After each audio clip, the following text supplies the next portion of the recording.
Okay people, in this lecture we're going to perform actually descriptive analysis, and as I told you previously, but for that you need to transform your and then compute your variable first. So you go to transform and then compute, display variable names.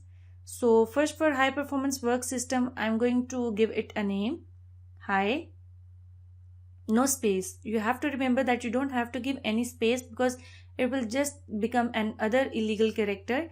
So you have to write over here high performance work system.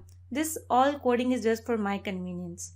So next is the most important thing is put bracket first. Okay, this is the most important thing that you have to remember. And why do you have to remember it? I'll let you know about its importance after once we perform our analysis. Click on items one by one and add plus sign in between them. 3 plus high performance work system 4 plus 5 plus 6 plus and then 7. Okay, now just put a divisibles and then 7. So this is the importance of brackets, because when we are going to divide it all the items by 7 by one digit, you have to put all them in bracket. Click OK after this. Okay, click OK. Now you see your variable has been computed over here. High performance work system has been computed. So now let's see, go back. Okay, let's come to anxiety. You see, in anxiety we had deleted 4th item.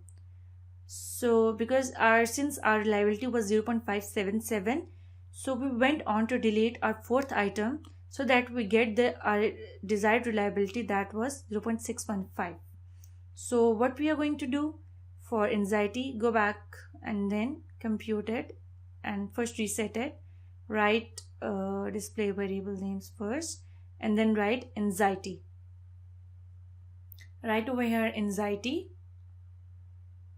and then compute it. Put brackets first. Click on anxiety 1 plus nx2 plus nx3 and then click. You do not have to add a 4th, so we are going to add 5th, and now we are going to divide it by 1, 2, 3, 4. There are 4 items, so we are going to divide it by 4, not by 5, since we have excluded one item. Click on OK.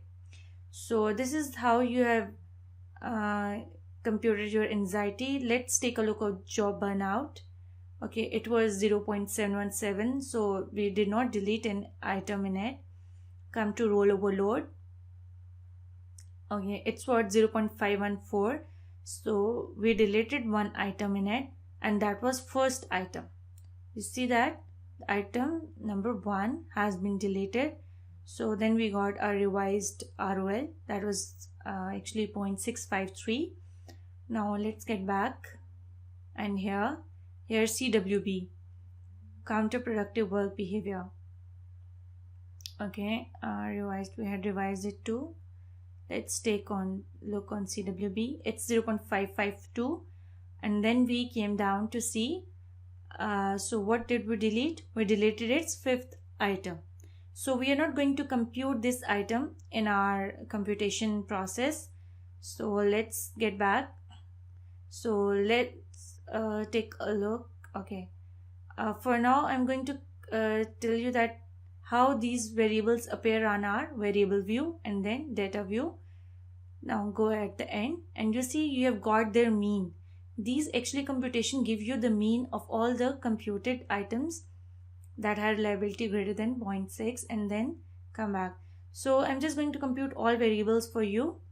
So this is the window where we have computed all our variables.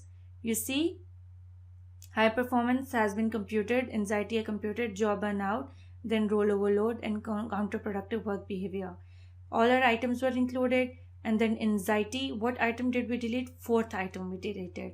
And in job burnout, all were included, so divided by 5, and role overload, first was excluded, and then we divided by 4. In counterproductive work behavior, we excluded the fifth item. So we divided it by 6 since the total item was 7. So this is how you're going to compute. Now let's get back and see. These are all your computed variables. So one by one you have to compute them by yourself. I have provided you all the practice sheets along with, so you can just perform the analysis yourself.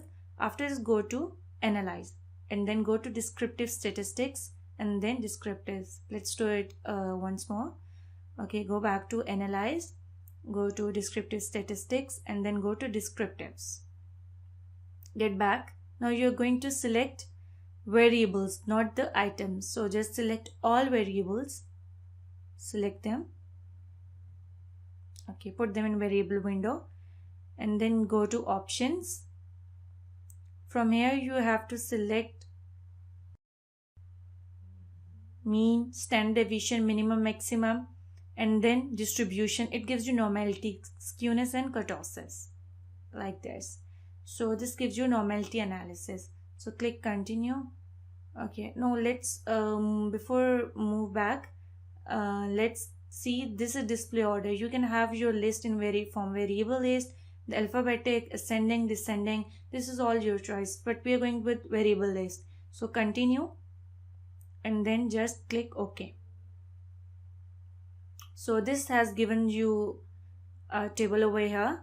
This is your mean, and then this is your standard deviation, this is your skewness, this is your kurtosis. And listen, for all you just have to consider statistics value. Mean, standard deviation, skewness, you have to consider statistics, and for kurtosis too you have to consider statistics value. So this is for descriptive. Let's take a look on its table. Okay, go back and let's take a look on notes and then table. So here is the mean that you can enter, and then you can enter standard deviation and then skewness, and then you're going to kurtosis. So this is how you're going to add variables in it. So this is all from the descriptive lecture. In the upcoming lecture, I'll tell you how to perform and how to compute variables when your question is an adapted one or you have made it yourself.